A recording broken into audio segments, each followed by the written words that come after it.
എല്ലാവർക്കും സഹകാരി റേസ് പ്ലസിൻ്റെ പുതിയൊരു ക്ലാസ്സിലേക്ക് സ്വാഗതം.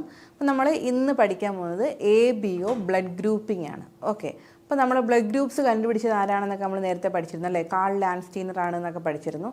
അപ്പോൾ ബ്ലഡ് ഗ്രൂപ്പിംഗ് എങ്ങനെ കണ്ടുപിടിക്കും? അതായത് ഒരു കുഞ്ഞ് ജനിച്ചു കഴിയുമ്പോൾ ആദ്യമേ ചെയ്യുന്ന ഒരു കാര്യം എന്താണ്?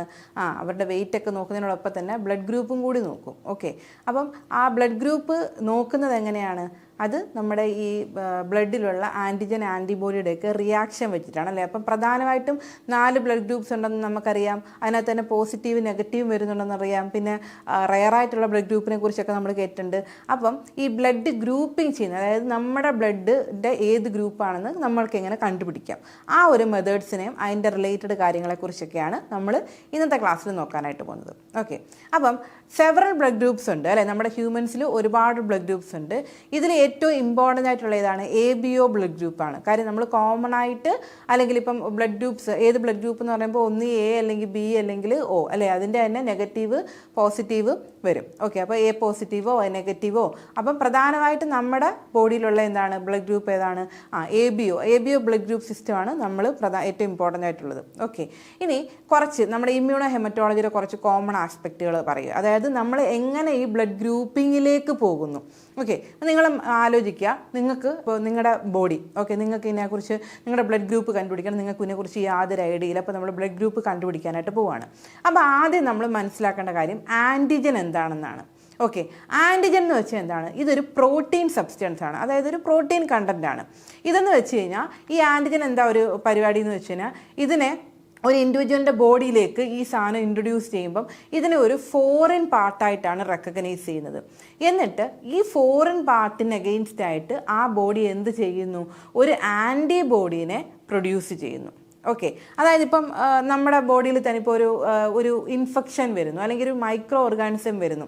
അതെന്താണ്? അതൊരു ആൻറ്റിജനാണ്. ഓക്കെ, ഇതിനെ നമ്മുടെ ബോഡി എന്തായിട്ടാണ് കാണുന്നത്? ഒരു ഫോറിൻ ബോഡിയായിട്ടാണ് കാണപ്പെടുന്നത്. അപ്പോൾ ഫോറിൻ ബോഡീനെ അല്ലെ, നമ്മുടെ ബോഡിയിൽ എന്താണ് ഒരു ഫോറിൻ കാണേണ്ട ആവശ്യമുണ്ടോ? ഇല്ല. അപ്പം എന്ത് ചെയ്യുന്നു? അങ്ങനെ ഒരു ഫോറിൻ ഒബ്ജക്റ്റിനെ റെസിസ്റ്റ് ചെയ്യാനായിട്ട്, അല്ലെങ്കിൽ ഓടിക്കാനായിട്ട്, അല്ലെങ്കിൽ ഒഴിവാക്കാനായിട്ട് നമ്മുടെ ബോഡി ശ്രമിക്കും.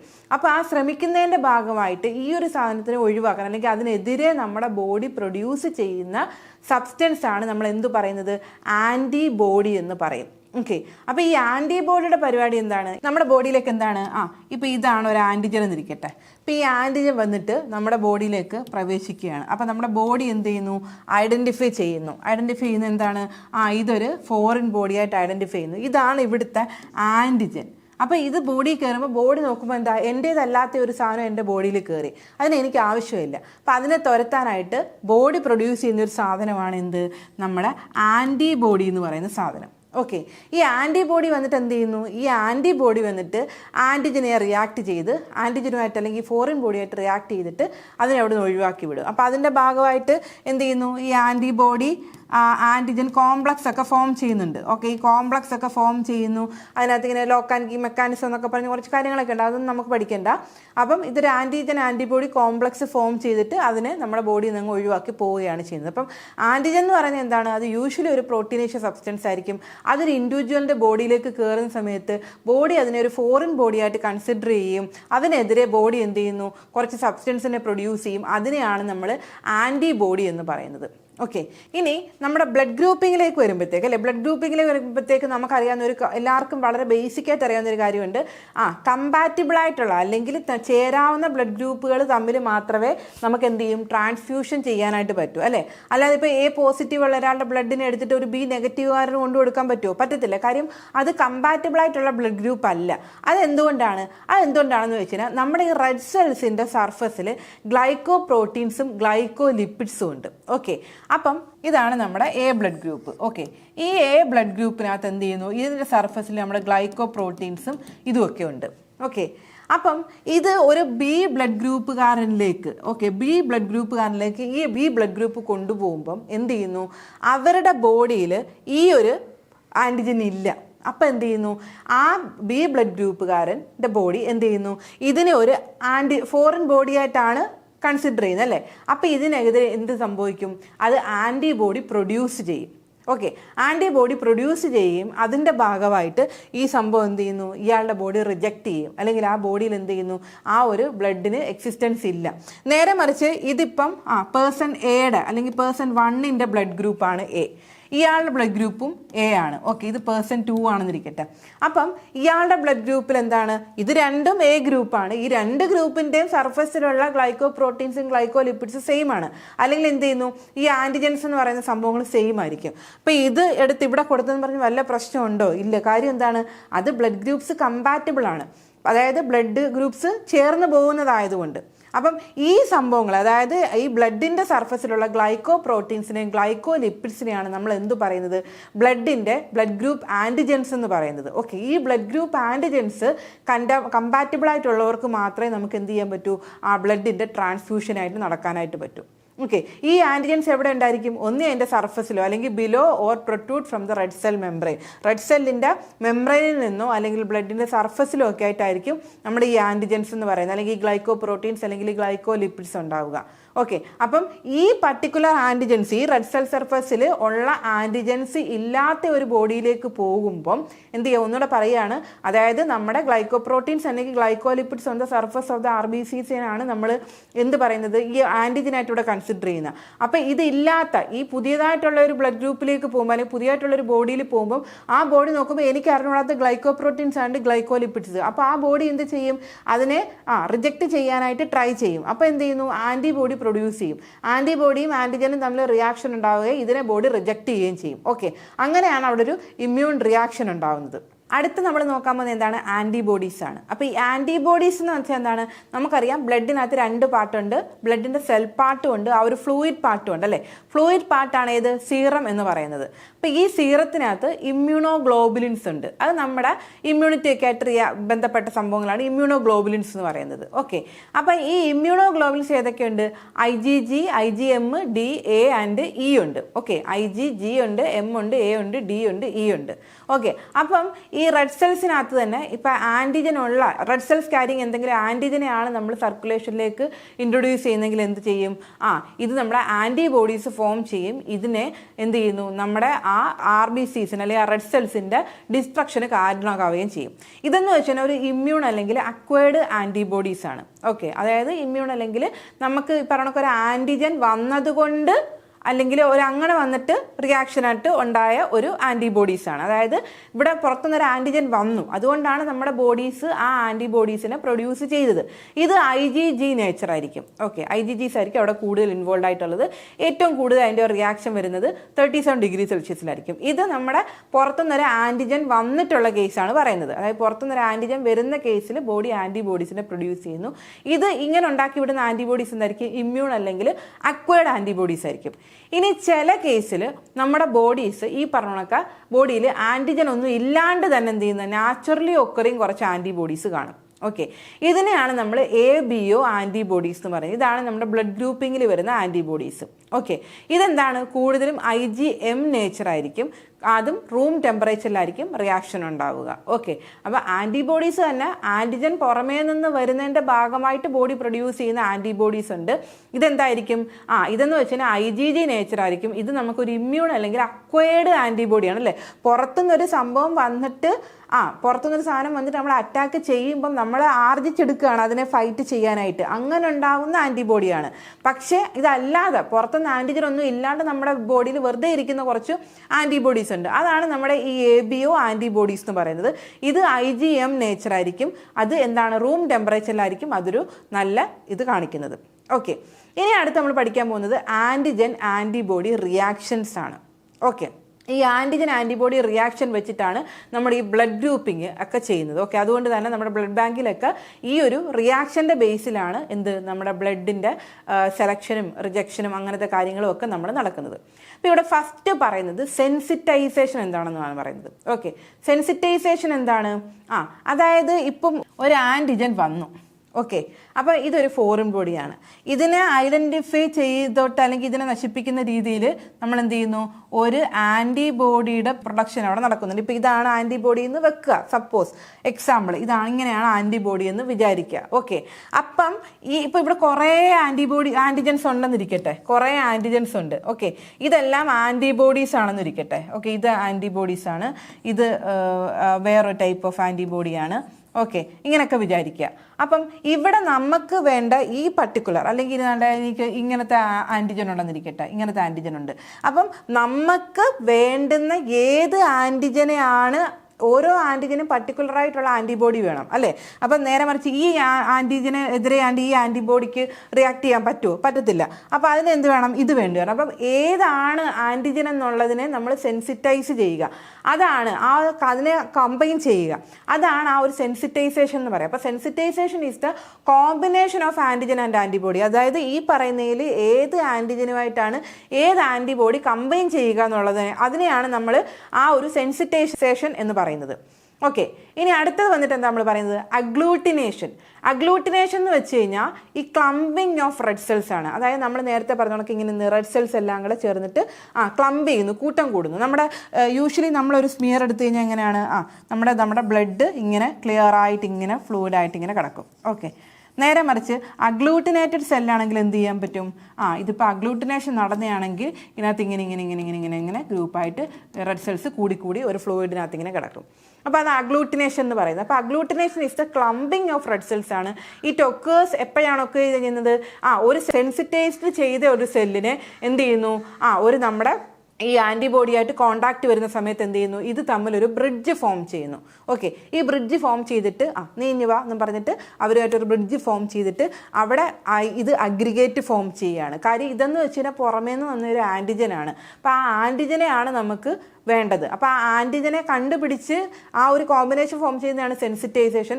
ആ കോമ്പിനേഷൻ ഫോം ചെയ്തിട്ട് അതിൻ്റെ ഭാഗമായിട്ട് എന്ത് ചെയ്യുന്നു, ഇതിൻ്റെ ഇടയ്ക്ക് ബ്രിഡ്ജസ് ഒക്കെ ഫോം ചെയ്ത് അതിങ്ങനെ ഗ്രൂപ്പായിട്ട് മാറുന്നു.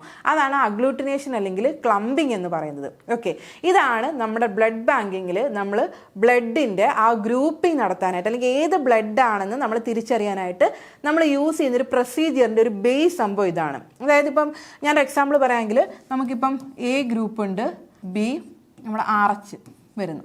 അപ്പം ഇവിടെ എനിക്കിപ്പം എ പോസിറ്റീവ് ബ്ലഡ് ഗ്രൂപ്പ് ആണെന്നുണ്ടെങ്കിൽ ഞാൻ ആ റിയേജൻറ്റ് വെച്ച്, അത് നമ്മളിനി ഇൻ ഡീറ്റെയിൽ പഠിക്കും, ഞാൻ ജസ്റ്റ് ഒന്ന് പറയുകയാണ്. അപ്പോൾ നമ്മൾ റിയേജൻറ്റ് വെച്ച് ട്രീറ്റ് ചെയ്യുന്ന സമയത്ത് അല്ലെങ്കിൽ ആൻറ്റിസീറ അത് വെച്ചിട്ട് ട്രീറ്റ് ചെയ്യുന്ന സമയത്ത് നമുക്ക് എന്ത് ചെയ്യുന്നു, ഈ 3 സാമ്പിളിലും നമ്മൾ ഇത് 3 ബ്ലഡ് സാമ്പിളാണ്. ഓക്കെ, ഇത് 3 നമ്മുടെ ബ്ലഡ് സാമ്പിളാണ്. ഓക്കെ, ഇത് ബ്ലഡ് സാമ്പിളാണ്, ഇത് ബ്ലഡ് സാമ്പിളാണ്, ഇത് ബ്ലഡ് സാമ്പിളാണ്. അപ്പം ഇതിൽ ഓരോന്നിനും പെർട്ടിക്കുലറായിട്ടുള്ള ആൻറ്റിബോഡീസ് ഉണ്ട്. അപ്പോൾ ഇതിനെ റെക്കഗ്നൈസ് ചെയ്യുന്ന ആൻറ്റിജൻ അടങ്ങിയ സീറമായിരിക്കും നമ്മൾ ഒഴിക്കുന്നത്. അപ്പോൾ ഒഴിക്കുമ്പം ഇപ്പോൾ ഈ ബ്ലഡ് ഗ്രൂപ്പിനകത്ത് നമ്മളിത് ഒഴിക്കുന്ന സമയത്ത് എന്ത് ചെയ്യുന്നു, അല്ലെങ്കിൽ ഇതിനകത്ത് നമുക്ക് ഇപ്പോൾ ആൻറ്റിസീറ അല്ലെങ്കിൽ ആൻറ്റിബോഡി എ ഉള്ളത് ഒഴിക്കുന്ന സമയത്ത് ഇവിടെ അഗ്ലൂട്ടിനേഷൻ നടക്കും. പക്ഷെ എന്ത് ചെയ്യുന്നു, ഇവിടെ അഗ്ലൂട്ടിനേഷൻ നടക്കത്തില്ല. കാര്യം അതിനെ റെക്കഗ്നൈസ് ചെയ്യുന്നത് ഇല്ല. ഓക്കെ, അപ്പോൾ ഇതെന്ത് ചെയ്യുന്നു, ഈ ബ്ലഡ് സീറോ ഇങ്ങനെ തന്നെ ഇരിക്കും. പിന്നെ ഇനി RH പോസിറ്റീവ് ആണെങ്കിൽ അതിനനുസരിച്ചുള്ള സീറോ ഒഴിക്കുമ്പോഴത്തേക്ക് അത് റെക്കഗ്നൈസ് ചെയ്യുവാണെങ്കിൽ അഗ്ലൂട്ടിനേഷൻ നടക്കും. ഇല്ലെന്നുണ്ടെങ്കിൽ ഈ ബ്ലഡ് എങ്ങനെ ഇരിക്കും, ഇതിങ്ങനെ തന്നെ ഇരിക്കും. ഓക്കെ, ആ അഗ്ലൂട്ടിനേഷൻ നടക്കുന്നത് ബേസ് ചെയ്തിട്ടാണ് നമ്മൾ ഏത് ബ്ലഡ് ഗ്രൂപ്പ് എന്ന് സെലക്ട് ചെയ്യുന്നത്. അപ്പം ഇവിടെ ഞാൻ നോക്കുമ്പോഴത്തേക്ക് എന്ത് ചെയ്യുന്നു, എൻ്റെ ബ്ലഡ് ഗ്രൂപ്പ് ഇപ്പോൾ ദാണ്ട് ഇതിപ്പോൾ ബ്ലഡിൽ 3 ഒഴിച്ചു. ഓക്കെ, 3 നമ്മൾ സാമ്പിൾസ് ചെക്ക് ചെയ്യുന്ന സമയത്ത് എനിക്ക് എയിൽ ഒരു അഗ്ലൂട്ടിനേഷൻ കിട്ടി, RH ഒരു അഗ്ലൂട്ടിനേഷൻ കിട്ടി. ഓക്കെ, അപ്പോൾ എനിക്ക് എന്ത് കിട്ടി, റിയാക്ഷൻ നടന്നതുകൊണ്ട് ഇത് എയുമാണ്, ഇവിടെ RH റിയാക്ഷൻ നടന്നുകൊണ്ട് ഇതിൽ പോസിറ്റീവ് ആണെന്ന് കിട്ടും. അത് നമ്മൾ ഇനി ഡീറ്റെയിൽ ആയിട്ട് പഠിക്കും. ഞാനൊരു എക്സാമ്പിൾ പറഞ്ഞേ ഉള്ളൂ, ആ സെൻസിറ്റൈസേഷനും അഗ്ലൂട്ടിനേഷനും കാണിക്കാനായിട്ട്. അപ്പോൾ ഈ അഗ്ലൂട്ടിനേഷൻ നടക്കുന്നതിൻ്റെ ബേസിലാണ് നമ്മൾ ഏത് ബ്ലഡ് ഗ്രൂപ്പ് ആണ് എന്നുള്ളത് ഐഡൻറ്റിഫൈ ചെയ്യുന്നത്. ഓക്കെ, ഇനി അടുത്തത് ഹീമോലൈസിസ്. ഹീമോലൈസിസ് എന്താണ്? ഹീമോലൈസിസ് ആ പേര് സജസ്റ്റ് ചെയ്ത് നോക്കുക, ഹീമോലൈസിസ് അതായത് ബ്ലഡിൻ്റെ ബ്രേക്കിംഗ് ആണ് അല്ലെങ്കിൽ ബ്ലഡ് സെൽസിൻ്റെ ഡിസ്ട്രക്ഷൻ ആണ്. ഓക്കെ, അപ്പോൾ അവിടെ എന്ത് സംഭവിക്കുന്നു, നിങ്ങളൊന്ന് ആലോചിച്ച് നോക്കിയേ. ഇത് നമ്മുടെ ബ്ലഡ് സെൽസ് ആണെന്നിരിക്കട്ടെ, ഈ ബ്ലഡ് സെൽസ് ഡിസ്ട്രക്ട് ചെയ്യുമ്പോൾ എന്ത് ചെയ്യുന്നു, നമ്മുടെ ഹീമോഗ്ലോബിൻ റിലീസ് ആകത്തില്ലേ, ഹീമോഗ്ലോബിൻ പുറത്തേക്ക് വരും. ഓക്കെ, അപ്പോൾ എന്ത് ചെയ്യുന്നു, resulting in the release of haemoglobin from the cells due to the action of complement. This is used in antibody screening test. അതായത് നമ്മുടെ ഈ ആഡ് ചെയ്യുന്ന നമ്മുടെ ഈ ആൻറ്റി സീറം ഉണ്ടല്ലോ, അതായത് നമ്മുടെ ആൻറ്റിബോഡി, ഈ പറയുന്ന സാധനം വന്നിട്ട് എന്താ ചെയ്യുന്നത്, ഈ ആൻറ്റിജൻ വന്നിട്ട് ഈ ആൻറ്റിബോഡീസിനുമായിട്ട് റിയാക്ട് ചെയ്യുന്ന സമയത്ത് അവിടെ സംഭവിക്കുന്ന പ്രോസസ്സ് എന്താണ്, ഹീമോലൈസിസ് ആണ്. അതായത് നമ്മുടെ ബ്ലഡ് സെൽസ് ബ്രേക്ക് ചെയ്യുന്നുണ്ട്. ബ്രേക്ക് ചെയ്തിട്ട് എന്ത് ചെയ്യുന്നു, നമ്മുടെ ഹീമോഗ്ലോബിനെ റിലീസ് ചെയ്യുന്നുണ്ട്. ഓക്കെ, അപ്പോൾ ഇതാണ് നമ്മുടെ ആൻറ്റിബോഡി സ്ക്രീനിങ് ടെസ്റ്റുകൾക്ക് നമ്മൾ യൂസ് ചെയ്യുന്നതിൻ്റെ ആ ഒരു സംഭവം എന്ന് പറയുന്നത്. അപ്പം എന്താണ്, സെൻസിറ്റൈസേഷൻ ചെല്ലണം അല്ലേ, അതായത് നമുക്ക് ആ പർട്ടിക്കുലർ ഇതിനായിട്ട് ഓരോന്നിനും ചേരുന്ന രീതിയിലുള്ള ആൻറ്റിബോഡി ആൻറ്റിജൻ ആണ് ഉള്ളത് അല്ലേ. അപ്പം ഈ ഒരു പർട്ടിക്കുലർ ഇപ്പോൾ നമുക്ക് ഇതൊന്ന് ആലോചിക്കും, സിമ്പിളായിട്ട് നമ്മൾ പറയാമെങ്കിൽ ഇതിപ്പോൾ ഒരു ആൻറ്റിജൻ ആണ്, ഇതൊരു ആൻറ്റിബോഡിയാണ് അല്ലേ. അപ്പം ഈ ഒരു ആൻറ്റിജൻ ആൻറ്റിബോഡി തമ്മിലുള്ള റിയാക്ഷൻ വരണമെങ്കിൽ ഈ അടപ്പ് ഈ പേനയുടെ ആണെങ്കിലേ പറ്റൂ, അല്ലെങ്കിൽ ഈ ആൻറ്റിബോഡി ഈ ആൻറ്റിജന് കറസ്പോണ്ടിങ് ആണെങ്കിലേ പറ്റൂ അല്ലേ. അല്ലാതാണ്ട് ഇതിനാണെങ്കിൽ പറ്റുമോ, ഇതിനാണെങ്കിൽ പറ്റത്തില്ല. അപ്പം ഈ പർട്ടിക്കുലർ ആൻറ്റിജന് കറസ്പോണ്ടിങ് ആയിട്ടുള്ള ആൻറ്റിബോഡി മാത്രമേ അത് സെൻസിറ്റൈസ് ചെയ്യൂ, ഇതിനെ അത് സെൻസിറ്റൈസ് ചെയ്യത്തില്ല. ഓക്കെ, സെൻസിറ്റൈസ് ചെയ്ത് കഴിഞ്ഞിട്ട് നടക്കുന്ന എന്താണ്, ക്ലംബിങ് നടക്കും, അതായത് RBCസിൻ്റെ ആ ഒരു ഗ്രൂപ്പിംഗ് നടക്കും.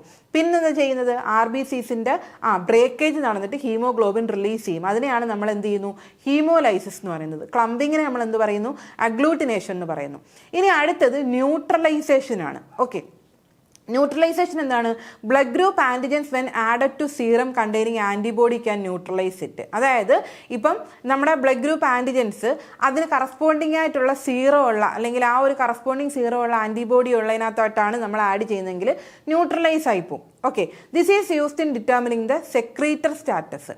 If the strength of the antibody reduces, the antigen-antibody reaction is assumed to have occurred. അതായത് ന്യൂട്രലൈസേഷൻ എന്ന് പറയുമ്പോഴത്തേക്ക് ഇപ്പം നിങ്ങളൊന്ന് ആലോചിച്ച് നോക്ക്, ഇവിടെ എനിക്ക് A ബ്ലഡ് ഗ്രൂപ്പാണുള്ളത്. ഓക്കെ, അപ്പോൾ ഇതിന് ചേരുന്ന രീതിയിലുള്ളത് തന്നെയാണ് ഞാൻ, അല്ലെങ്കിൽ ആ കറസ്പോണ്ടിങ് കറക്റ്റായിട്ടുള്ളത് തന്നെയാണ് ആഡ് ചെയ്യുന്നുണ്ടെങ്കിൽ അവിടെ എന്തെങ്കിലും റിയാക്ഷൻ നടക്കും, അതങ്ങ് ന്യൂട്രലൈസ് ആയിപ്പോവും. ഓക്കെ, അതാണ് ആ ന്യൂട്രലൈസേഷൻ എന്ന് പറയുന്നത്. ഓക്കെ, അപ്പം സീറം കണ്ടെയ്നിങ് ആൻറ്റിബോഡി, അപ്പോൾ blood group antigens when added to serum containing antibody can neutralise it. അപ്പോൾ അതായത് ഈ ഒരു ബ്ലഡ് ഗ്രൂപ്പിനകത്ത് ഈ ഒരു പർട്ടിക്കുലർ ആൻറ്റിജൻ ഉണ്ട്. അപ്പോൾ ഈ ആൻറ്റിജൻ ഉള്ള ഇതാണ് നമ്മൾ ഇതിൻ്റെ സിമിലർ ആയിട്ടുള്ള ആൻറ്റിബോഡി ഉള്ള ഗ്രൂപ്പിലേക്ക് ആഡ് ചെയ്യുമ്പം ഇത് എന്ത് ചെയ്യുന്നു, ഇതിനെ അങ്ങ് ന്യൂട്രലൈസ് ചെയ്ത് പോകും. ഓക്കെ, അതാണ് ആ ന്യൂട്രലൈസേഷനിൽ പറയുന്നത്. അപ്പോൾ ഹീമോലൈസിസും കണ്ടു, ന്യൂട്രലൈസേഷനും കണ്ടു. ഓക്കെ, അപ്പം നമുക്ക് ഇത്രയും കാര്യങ്ങൾ മനസ്സിലായെന്ന് വിചാരിക്കുന്നു. അപ്പം ഒന്നുമില്ല, ഇത്രയും ആദ്യത്തെ കാര്യം മനസ്സിലാക്കുക, ആൻറ്റിജൻ എന്ന് പറയുന്നത് ഒരു പ്രോട്ടീൻ ആയിരിക്കും. അതാണ് നമ്മളൊരു ഫോറിൻ ബോഡി പോലെ കൺസിഡർ ചെയ്യുന്നത്. അതിന് എഗെയിൻസ്റ്റ് ആയിട്ട് വരുന്ന സാധനമാണ് ആൻറ്റിബോഡി എന്ന് പറയുന്നത്. ഈ ഒരു ആൻറ്റിജൻ ആൻറ്റിബോഡി റിയാക്ഷനാണ് നമ്മൾ ആ ഒരു ബ്ലഡ് ഗ്രൂപ്പിംഗ് സിസ്റ്റത്തിൽ മേക്ക് യൂസ് ചെയ്യുന്നത്. ഓക്കെ, പിന്നെ നമ്മൾ മനസ്സിലാക്കുന്നത് നമ്മുടെ ബോഡിയിൽ എന്താണ്, ആൻറ്റിജൻ വന്നിട്ടുണ്ടാവുന്ന ആൻറ്റിബോഡീസും ഉണ്ട്, അതില്ലാതെ ആൻറ്റിജനിക് സ്റ്റിമുലസ് ഇല്ലാതെ ഉണ്ടാകുന്ന ആൻറ്റിബോഡീസും ഉണ്ട്. ഓക്കെ, അങ്ങനെ ആൻറ്റിജനിക് സ്റ്റിമുലസ് ഇല്ലാണ്ടുണ്ടാകുന്ന ആൻറ്റിബോഡീസാണ് നമ്മുടെ ABU ആൻറ്റിബോഡീസ് എന്ന് പറയുന്നത്. ഓക്കെ, പിന്നെ നമ്മൾ ആ 2-3 ടൈപ്സ് ഓഫ് എന്താണ്, സെൻസിറ്റൈസേഷൻ, അതുപോലെ തന്നെ അഗ്ലൂട്ടിനേഷൻ, ഹീമോലൈസിസ്, ന്യൂട്രലൈസേഷൻ ഒക്കെ പഠിച്ചു. ഓക്കെ, അപ്പം ഒരു ബേസിക് ഐഡിയ കിട്ടിയെന്ന് വിചാരിക്കുന്നു. ഇനി അടുത്തത് ജീനോടൈപ്പാണ്. ജീനോടൈപ്പും ഫീനോടൈപ്പും ഉണ്ട്. ഓക്കെ, ജീനോടൈപ്പ് എന്ന് പറയുമ്പോഴത്തേക്ക് ഇപ്പം എന്താ പറയുക, ഒരു ഫാദർ, ഓക്കെ, ഫാദറിന് ചുരുണ്ട മുടിയുണ്ട്. ഓക്കെ, മദറിന് ചുരുണ്ട മുടിയാണെന്നിരിക്കട്ടെ. പക്ഷേ കുട്ടി വന്ന സമയത്ത് എന്ത് ചെയ്യുന്നു, കുട്ടിക്ക് സ്ട്രെയിറ്റ് ഹെയർ ആണ്. ഓക്കെ, അപ്പോൾ ഒന്ന് ആലോചിച്ച് നോക്കുക, അതായത് അച്ഛനും ചുരുണ്ട മുടിയാണ്, അമ്മയ്ക്കും ചുരുണ്ട മുടിയാണ്, പക്ഷേ കുട്ടിക്ക് സ്ട്രെയിറ്റ് ആയിട്ടുള്ള മുടിയാണ്. അപ്പോൾ ഇവിടെ നമ്മൾ ഇവരുടെ എന്താണ്, അപ്പോൾ അച്ഛൻ്റെ ക്രോമസോംസും വരുന്നുണ്ട്, അമ്മയുടെ ക്രോമസോമും വന്നിട്ടാണ് എന്ത് ചെയ്യുന്നു, നമ്മുടെ കുട്ടിയിലേക്ക് ആ ഒരു ക്രോമസോംസ് വരുന്നത്. ഓക്കെ, കുട്ടിയുടെ ക്രോമസോംസ് ഫോം ചെയ്യുന്നത്. അപ്പം ഇവിടുന്നും ഹാഫ്, ഇവിടുന്നും ഹാഫ് വരും, ഇവിടുന്ന് ഹാഫ് കൂടെ വന്നിട്ടാണ് കുട്ടിയുടെ ക്രോമസോംസ് ഫോം ചെയ്യുന്നത്. അപ്പം സ്വാഭാവികമായിട്ടും ഈ അച്ഛൻ്റെ ട്രെയ്റ്റുകൾ, അല്ലെങ്കിൽ അച്ഛൻ്റെ ജീൻസിൻ്റെ സവിശേഷതകളും അമ്മയുടെ ജീൻസിൻ്റെ സവിശേഷതകളിലും കുട്ടിയിലുണ്ടായിരിക്കും. ഓക്കെ, അങ്ങനെയുള്ള സവിശേഷതകൾ പക്ഷെ അത് എക്സ്പ്രസ് ചെയ്യപ്പെട്ടില്ല. അപ്പം ഇപ്പം നമുക്ക് ആലോചിക്കാം, അച്ഛൻ്റെ മുടി ചുരുണ്ടത്, അല്ലെങ്കിൽ ഈ ചുരുണ്ട മുടി. ഓക്കെ, അപ്പം കേളി ഹെയർ എന്നുള്ളത് അച്ഛൻ്റെ ജീനിൻ്റെ ഒരു ട്രെയ്റ്റ് ആയിരുന്നു, അമ്മയുടെയും ജീനിൻ്റെ ഒരു ട്രെയ്റ്റ് ആയിരുന്നു കേളി ഹെയർ എന്നുള്ളത് എന്നിരിക്കട്ടെ. ഓക്കെ, പക്ഷേ കുട്ടിയിലേക്ക് വന്നപ്പം, ഓക്കെ, അല്ലെങ്കിൽ വേണ്ട, അമ്മയുടെ മുടി സ്ട്രെയിറ്റ് ഹെയർ ആണെന്നിരിക്കട്ടെ, അമ്മയുടെ മുടി സ്ട്രെയിറ്റ് ഹെയർ ആണ്, അച്ഛൻ്റെ മുടി കേളി ഹെയർ ആണ്. ഓക്കെ, കുഞ്ഞിലേക്ക് വന്നപ്പോഴത്തേക്ക് കുഞ്ഞിലെന്താണ്, കുഞ്ഞിലും അതൊരു സ്ട്രെയിറ്റ് ഹെയർ ആണ് വന്നത്. അപ്പം ഇവിടെ നമ്മൾ കുഞ്ഞിൻ്റെ ക്രോമസോം എടുത്ത് നമ്മൾ പരിശോധിക്കുകയാണെങ്കിൽ രണ്ടുപേരുടെയും ജീൻസിൻ്റെ ക്യാരക്ടറിസ്റ്റിക് കാണാൻ പറ്റും. അതായത് കേളി ഹെയറിൻ്റെയും സ്ട്രെയിറ്റ് ഹെയറിൻ്റെയും ക്യാരക്ടറിസ്റ്റിക്സ് കാണിക്കാൻ പറ്റും. പക്ഷേ ഇവിടെ ഏതാണ് കേളി ഹെയർ എന്നുള്ളൊരു ക്യാരക്ടറിസ്റ്റിക്സ് എക്സ്പ്രസ് ചെയ്യപ്പെടാതെ പോയി. അതായത് ആ കുട്ടിയുടെ മുടിയിൽ കേളി ഹെയർ ഇല്ല, കേളി ഹെയറിൻ്റെ ക്യാരക്ടറിസ്റ്റിക്സ് ഇല്ല. അതിനെയാണ് നമ്മൾ എന്ത് പറയുന്നത്, ജീനോ ടൈപ്പ് എന്ന് പറയുന്നത്. ഓക്കെ, ജീനോ ടൈപ്പ് എന്ന് പറയുന്നത് അതാണ്. ഓക്കെ, ഇനി നേരെ മറിച്ച് അമ്മയുടെ ആ ഒരു എന്താ പറയുന്നത്, നമ്മുടെ സ്ട്രെയിറ്റ് ഹെയർ എന്നുള്ള ഒരു ക്യാരക്ടറിസ്റ്റിക്സ് അതെന്ത് ചെയ്യുന്നു, അതവിടെ എക്സ്പ്രസ് ചെയ്യപ്പെട്ടു അല്ലേ. കുഞ്ഞിന് എന്താണ് സ്ട്രെയിറ്റ് ഹെയർ ആണുള്ളത്. അപ്പോൾ അവിടെ എന്താണ് നമ്മൾ പറയുന്നത്, അതിനെ നമ്മൾ എന്ത് പറയും, അതാണ് നമ്മുടെ ഫീനോ ടൈപ്പ് എന്ന് പറയുന്നത്. ഓക്കെ, അതിന് എക്സാമ്പിളാണ് ബ്ലഡ് ഗ്രൂപ്പ് എന്ന് പറയുന്നത്. അതായത് അച്ഛൻ്റെയും അമ്മയുടെയും ബ്ലഡ് ഗ്രൂപ്പ് അല്ലെങ്കിൽ അച്ഛൻ്റെയും അമ്മയുടെയും ബ്ലഡ് ഗ്രൂപ്പിൻ്റെ ക്യാരക്ടറിസ്റ്റിക്സ് ആരിൽ കാണിക്കും, കൊച്ചുങ്ങളിൽ കാണിക്കും. അപ്പോൾ അതുകൊണ്ട് ബ്ലഡ് ഗ്രൂപ്പിൻ്റെ കേസിൽ നമുക്ക് അച്ഛൻ്റെയും അമ്മയുടെയും കേസിൽ നമുക്കത് കള്ളം പറയാനായിട്ട് പറ്റത്തില്ല അല്ലേ. ഇപ്പം എന്താണ്, എ ബ്ലഡ് ഗ്രൂപ്പ് ഉള്ള ഒരു അച്ഛനും എ ബ്ലഡ് ഗ്രൂപ്പ് ഉള്ള ഒരു അമ്മയും ആണെന്നിരിക്കട്ടെ, ഒരിക്കലും അവർക്ക് ബി ബ്ലഡ് ഗ്രൂപ്പ് ഉള്ള ഒരു കുട്ടി ഒരിക്കലും ഉണ്ടാകത്തില്ല. മനസ്സിലായോ? എന്താന്ന് വെച്ച് കഴിഞ്ഞാൽ ഈ രണ്ട് ക്യാരക്ടറിസ്റ്റിക്സും രണ്ടുപേരുടെ ബ്ലഡ് ഗ്രൂപ്പിൻ്റെ എന്താണ് ആ ഒരു ക്യാരക്ടറിസ്റ്റിക്സ് ഇതിനകത്തോട്ട് എക്സ്പ്രസ് ചെയ്യപ്പെടും. അതൊരു ഫീനോടൈപ്പിക് ക്യാരക്ടറാണ്. ഓക്കെ, അപ്പം അതുകൊണ്ട് ഒരിക്കലും എ ബ്ലഡ് ഗ്രൂപ്പ് ഉള്ള അച്ഛനും അമ്മയ്ക്കും ഒരിക്കലും ബി ബ്ലഡ് ഗ്രൂപ്പ് ഉള്ള ഒരു കുട്ടി ഉണ്ടാവത്തില്ല. ഓക്കെ, അതാണ് പ്രധാനപ്പെട്ട ഒരു കാര്യം. അപ്പോൾ ജീനോ ടൈപ്പ് ഫീനോ ടൈപ്പ് മനസ്സിലാക്കണം. ജീനോ ടൈപ്പ് എന്ന് പറയുമ്പോൾ എന്താണ്, അതായത് പേരൻസിൻ്റെ രണ്ടുപേരുടെയും ക്യാരക്ടറിസ്റ്റിക്സ് ഒരു കുട്ടിയിലേക്ക് വരുന്നുണ്ട്, പക്ഷേ അത് എക്സ്പ്രസ് ചെയ്യപ്പെടുന്നില്ലെങ്കിൽ നമ്മൾ എന്ത് ചെയ്യുന്നു, അതിനെ ജീനോ ടൈപ്പ് എന്ന് പറയും. ഓക്കെ, ഇനി ഫീനോ ടൈപ്പ് എന്ന് പറയുമ്പോഴത്തേക്ക് രണ്ടുപേരുടെയും ക്യാരക്ടറിസ്റ്റിക്സ് വരുന്നുണ്ട്, പക്ഷെ അതിൽ എക്സ്പ്രസ് ചെയ്യപ്പെടുന്നതിനെയാണ് നമ്മൾ ഫീനോ ടൈപ്പ് എന്ന് പറയുന്നത്. അതിന് നമ്മൾ ആ ഒരു ഹെയറിൻ്റെ എക്സാമ്പിൾ പറഞ്ഞു. അങ്ങനെ എക്സ്പ്രസ് ചെയ്യപ്പെടുന്ന ആ ഒരു ക്യാരക്ടറിസ്റ്റിക് ആണ് ഏത്, നമ്മുടെ ബ്ലഡ് ഗ്രൂപ്പ് എന്ന് പറയുന്നത്. കാര്യം അച്ഛൻ്റെയും അമ്മയുടെയും ബ്ലഡ് ഗ്രൂപ്പിനനുസരിച്ചിട്ട് മാത്രമേ കുട്ടിയുടെ ബ്ലഡ് ഗ്രൂപ്പ് ഉണ്ടാകത്തുള്ളൂ. ഓക്കെ, ഇപ്പം എന്താണ്, ഇയാളിപ്പോൾ O പോസിറ്റീവാണ്, ഇവരും എന്താണ് ബി പോസിറ്റീവ് ആണെന്നിരിക്കട്ടെ, O പോസിറ്റീവാണ്, ബി പോസിറ്റീവാണ്. ഇവർക്ക് ഒരിക്കലും ഒരു നെഗറ്റീവ് ബ്ലഡ് ഗ്രൂപ്പ് ഉള്ള ഒരു കുട്ടി ഉണ്ടാവില്ല. ഓക്കെ, അവരുടെ കുട്ടി എപ്പോഴും പോസിറ്റീവ് ബ്ലഡ് ഗ്രൂപ്പ് ഉള്ള ഒരാളാവാനുള്ള സാധ്യതയായിരിക്കും, അതും ബി ഗ്രൂപ്പ് ആയിരിക്കും. ഓക്കെ, എക്കുള്ളൊരു സാധ്യതയും അവിടെ ഇല്ല.